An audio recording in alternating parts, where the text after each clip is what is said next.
Hello, we'll first start off by looking for inspiration for our backyard scene. Now, one of the best ways to get inspired to create really any kind of 3D scene is to look at reference images. Reference images help give you new ideas and just general motivation to help you create your 3D scene. And that's exactly what we will do for our backyard scene. There are many different places that you can look for reference photos. You can go to Google Images and search for the photos that you want to be inspired by. You could go to pixabay.com, which is another free CC0 license image website where you can just download images without worrying about copyright or anything like that. And you can get ideas and things like that from these sites. Flickr. This is also a very popular image search website where the community of people share their photos to this platform. It's sort of like a Facebook for just photos, really, just plain photos. So you can find some good quality photos from these sites, and hopefully some of these images will give you inspiration. So moving along, the main reason that we want to use reference images is that we can start to borrow some ideas that we want to use in our scene. Say for example, I like this tree to be included in our scene, so I can maybe use this reference image. I like this fence post to be included, so maybe I can use this reference image. Or maybe I want to also include a children's playground, and maybe I can use this as a reference to model the children's playground swings. Things like that. So it can give you new ideas to start building your backyard scene. And that's what I'm sort of going for in this course. Try to give you, the budding artist, control over your own 3D scene. I've heard of a few comments out there where people think that using reference images is sort of like cheating.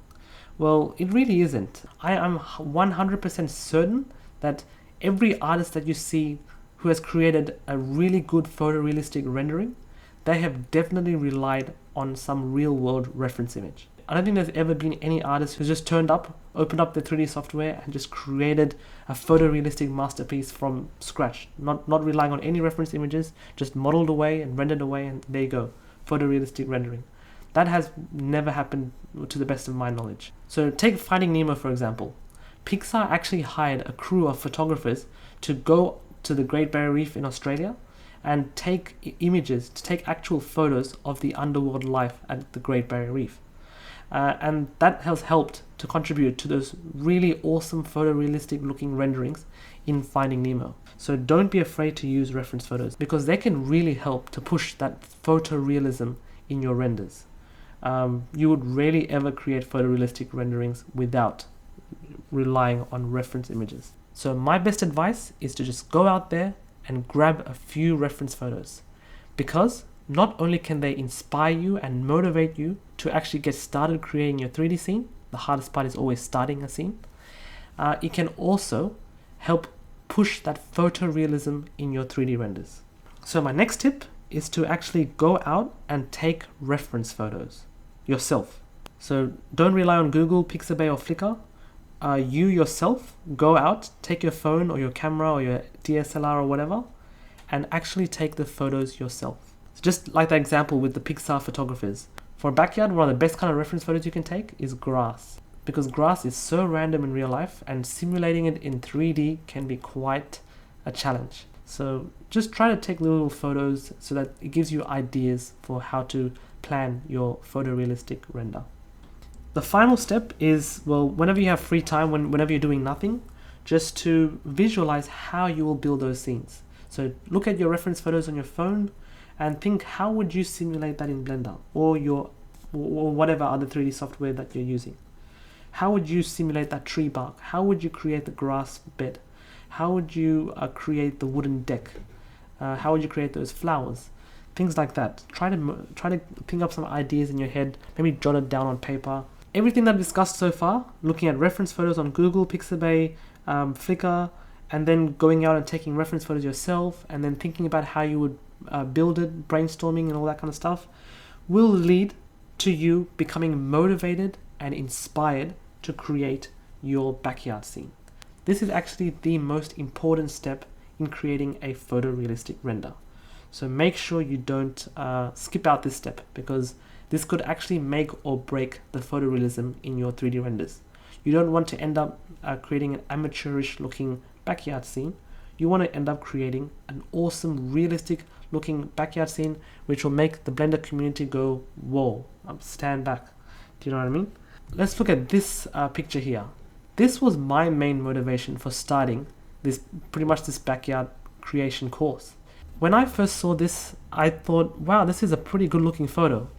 And then afterwards I realized that this is not a photo. This is actually a 3D rendering. I was completely blown away, and I thought, wow, I really want to make something like this. So that was, this actually fueled my motivation to pretty much start this course. This was actually part of the promo for noemotion.net, and even the animation itself looks very photorealistic. It looks like it's actually taken by a homemade video camera. And then you just realize that no, all of it is fake. And as I stop here, as you can see, everything here is CGI. There's proof in case you didn't believe me. This just goes on to show that it is possible to create photorealistic 3D renderings nowadays. I have to admit that this is not created in Blender. This was actually created in 3ds Max and rendered in V-Ray, which is a very, very powerful renderer. So now let's look at how we're going to construct our backyard scene. I'm probably going to start off with this idea of using all these trees in the neighbor's house and maybe the back of the neighbor's house as well.